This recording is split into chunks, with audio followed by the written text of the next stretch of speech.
So some of you may remember a couple of years ago, we put out a video scaping this Style Line 85 aquarium. It's, like we said, a couple of years ago. Time's probably taken its toll on the scape that we had.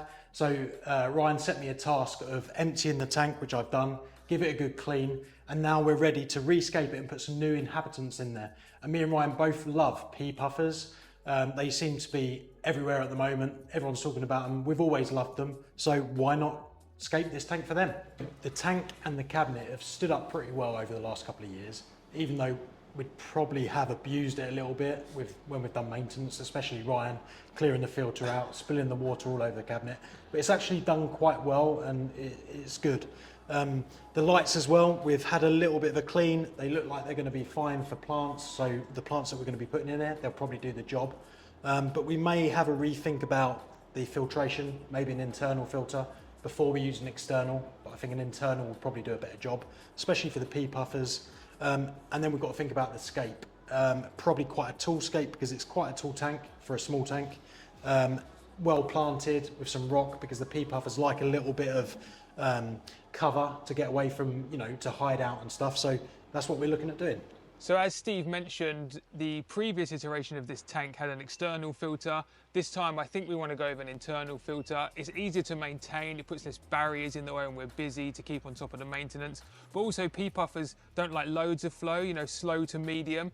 And we've heard really great things from our customers about the Substrate Shark filters. We've got a video on these, so I'll put the link on the screen now that we've done before. So we're going to over-spec it a bit because they can be dirty. So the 700 does up to 200 litres, so it won't be too powerful, but it will give us a little bit higher rating than the tank, which I think is probably about 80 litres actually. Is that right?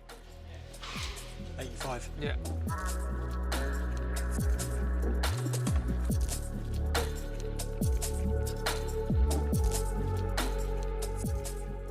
The old external filter used to have a heater built in, so if we're moving to internal, we will need to add a heater as well. So I've picked one of these Aquarium Ultra heaters. They're pretty slim line. I don't like seeing the heater too much in an aquarium, especially when it's a small tank. You don't want to take up too much real estate and kind of get in the way of the scape. So we'll go for one of these. It's also got a thermometer on it, so it'll tell us the temperature, so that's kind of 2-in-1.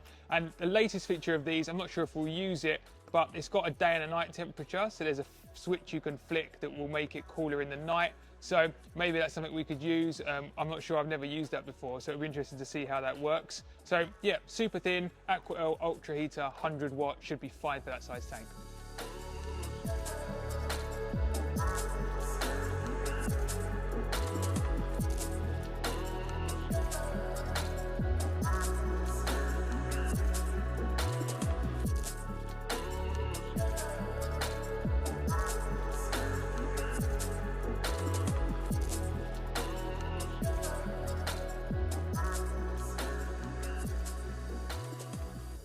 So we need some sand and some substrate to go with the rock and wood that we've picked out, and we've recently taken on this brand Weo, which I am just in love with. I think it's great. There's some really great bits. As soon as we got this in, it made me want to set up another freshwater tank because of the selection they offer. Yeah, maybe this is leading the way. Now we've chosen some they call it aquascape in wood, look like Mapani wood, which is wood colour, I guess you'd call it.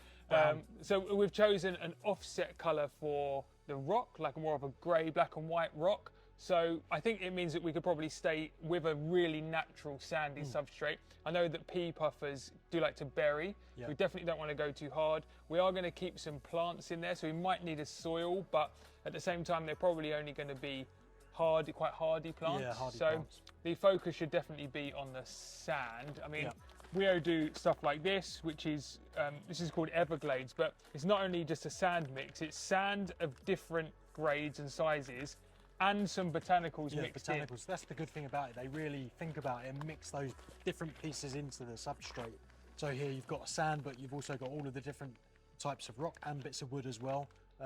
They're really nice. That's a mere riverbed. Yeah, I think that might be a bit too orange for what we're looking for, but this is quite, I think we just want to go natural. And you know, in the wild, you don't just see the pristine sandbed very often. There's always bits and pieces on it. So Weo tapping into that are great. So I think we'll use that. And then the same, a grade up. I did see these earlier, which is, this is called Gravel Bumblebee. And it's almost like a mix of smaller pea gravel kind of, and round pebbles. But again, it gives you that mixed grade. When you have that within the sand, it makes it look as natural as possible. Again, these kind of natural chunks of wood, botanicals, this is called riverbed. You know, exactly what we were saying.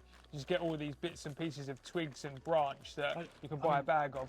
When you look at it, I do worry that most of it will float, but I'm guessing as soon as you put it in the water and it soaks that water in, it might take a little bit of soaking. Or we might have to pre-soak it and then sprinkle it around the scape. But we've never used Weo before, but we're really impressed with the brand, so great opportunity to put it to the test. Give it a try.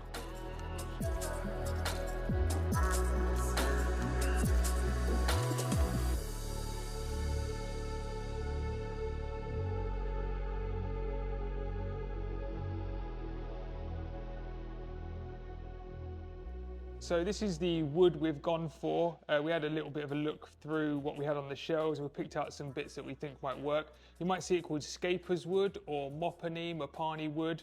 And I've had a little bit of a play here on the desk outside of the tank. I have got the tank covers here, so I knew roughly what the footprint of the aquarium is.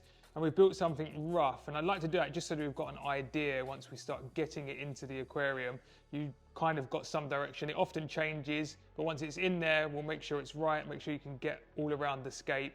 There's space for planting, and then we can glue it together if we need to stop it floating. Now we'll probably want some rock alongside the wood, and we've gone for, again, picked out some choice pieces of black and white rock. It looks very close to the grey pillar rock, this particular one, but you see it's got lots of natural looking stripes, patterns, shapes. So we've just got a whole box of it there. Once the wood's in, we'll work out the rock around it, make it look as natural as possible, and then we'll move on to where we think the plants might go.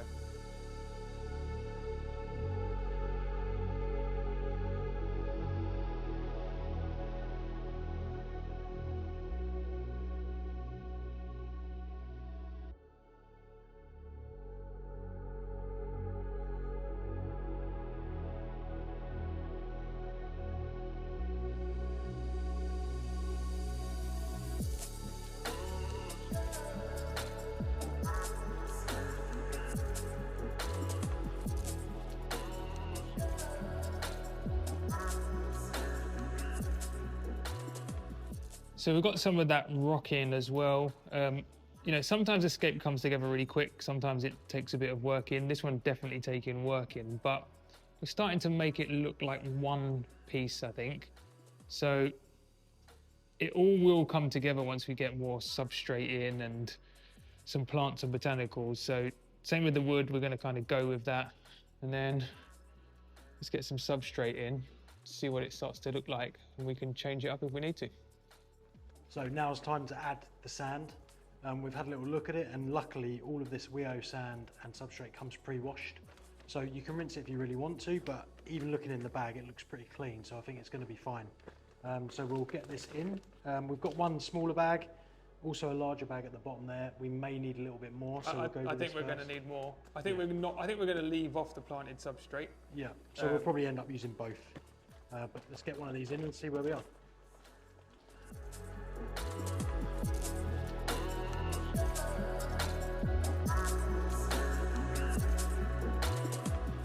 So I think we're basically there with the hardscape for now. It's getting a bit late in the day, so we're going to kind of stop there, pick it up tomorrow. But it looks a bit barren at the minute, but remember it's got no botanicals, no smaller rocks really, no plants, so it will come together. You just got to trust the process. So we'll pick this one up tomorrow.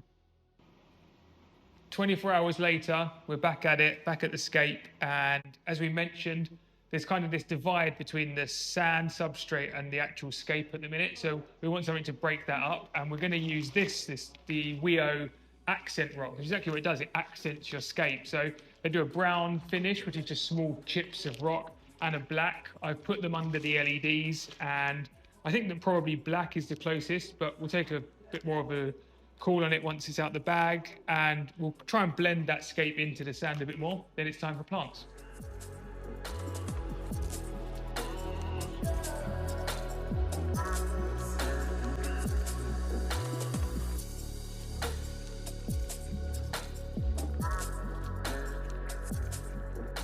So now the scape's done, we're ready for planting. Luckily, if you've seen the video, we recently updated the plant or tried some tester plants in the large tank. Unfortunately, it's not going too well, but we managed to save one, or we put one to one side for this project. So we've got a Java fern there on some bogwood that's going to look really nice in one of the corners of the aquarium. And we've also got a small pot, Tropica pot of Java fern as well, just to set aside to that to carry on the Java fern so it looks more natural. Alongside that, we've got some, sorry if I butcher the names of these, but we've got some Rotala, which is a foreground plant, or background plant that will grow, give some height into the opposite corner to the Java fern. So we're going to use some of that. There's loads of really good videos online as well on YouTube on how to plant these, how to use them. We'll also show you when we're planting it, but they're really great to have a look at, and it tells you how easy they are to, shows you how easy they are to plant. Also some foreground Brazilian blade, I think this one's called, blade sword. So we're using that in the foreground. It will be like a grass or a covering plant. It looks really nice once it settles down and starts to grow. With that, we'll use tweezers to put it into the substrate where we want it. As long as that works, you know, spreads out nicely.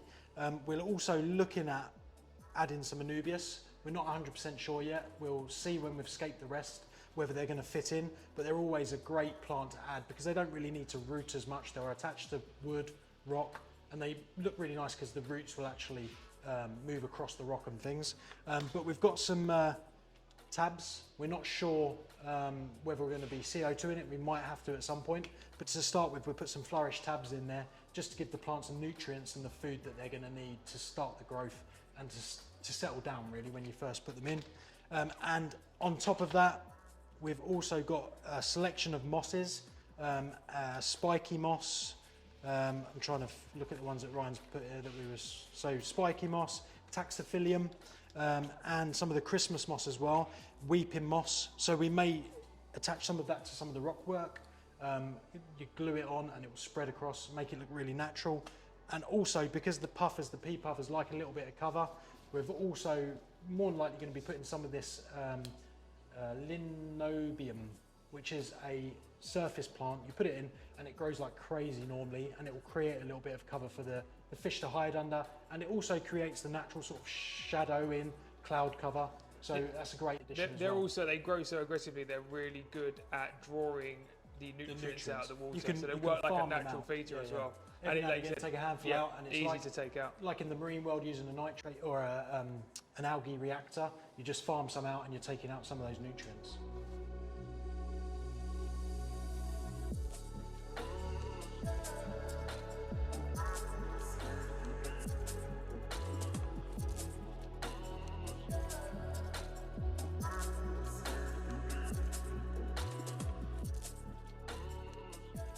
All the plants are in now, so we've got almost a background. Obviously that Rotala's got to grow up, but we've planted background, mid-ground with the Java ferns and this larger one in the middle, and then the foreground plants as well. So let's get some water in and then we'll be able to see what the creation looks like.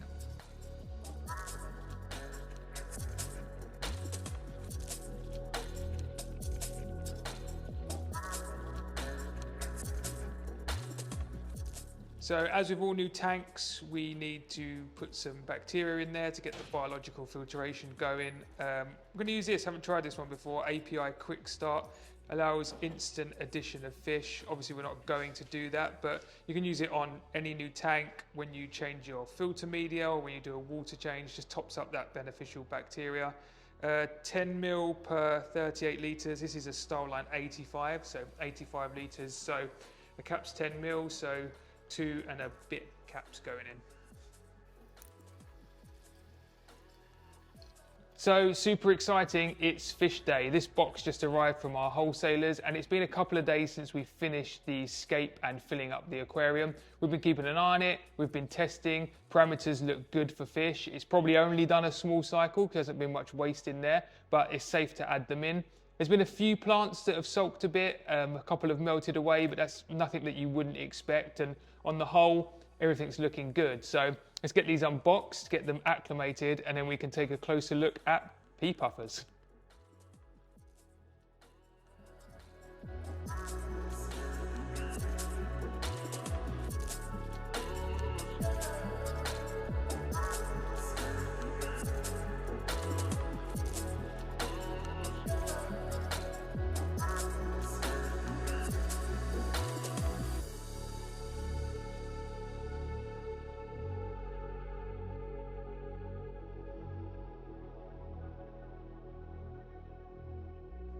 The pea puffers are in, the tank is scaped and planted up, so we kind of have the working but finished title. Now I know what you're thinking, where are the pea puffers? And they are in there, I promise. We've seen them, they've been coming out, we've even given them a little food, but they are very, very small. Now as a species, they grow to about 1 inch in length, so they're naturally small, that's the name, pea puffers.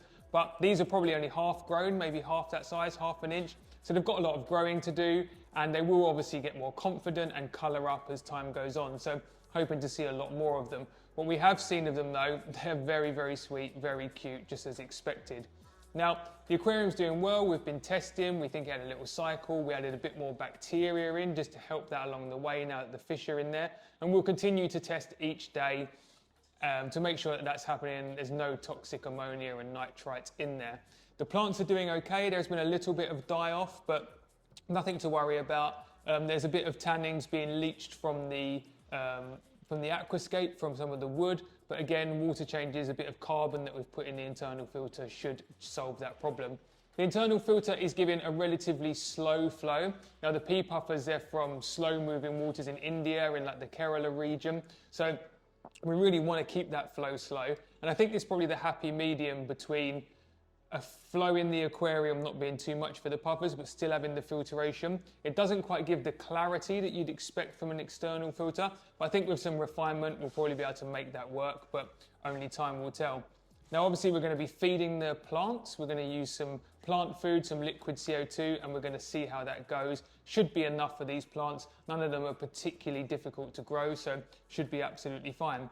We spoke to the fish house where we got the pea puffers from. They were feeding them on bloodworm. So we've been feeding them some bloodworm and they are out feeding, which is always a good sign. I think overall, it's been a really fun project. It'll be great to see it grow in and give what I hope is the environment the pea puffers want. Create a bit more of a background that's a bit denser so they can hide away, with an open foreground where they can come out once they're more confident and interact a little more. As I said, they're very, very cute already, so I can imagine that we're only going to fall in love with them more. If you're thinking about pea puffers, I hope this video was helpful to you. If you're looking at this kind of tank or this size of tank, I hope that part of the video helped. As always, thanks for watching. Don't forget to subscribe if you enjoyed this video and you want to see more content in the future. Give the video a thumbs up and we'll see you on the next one.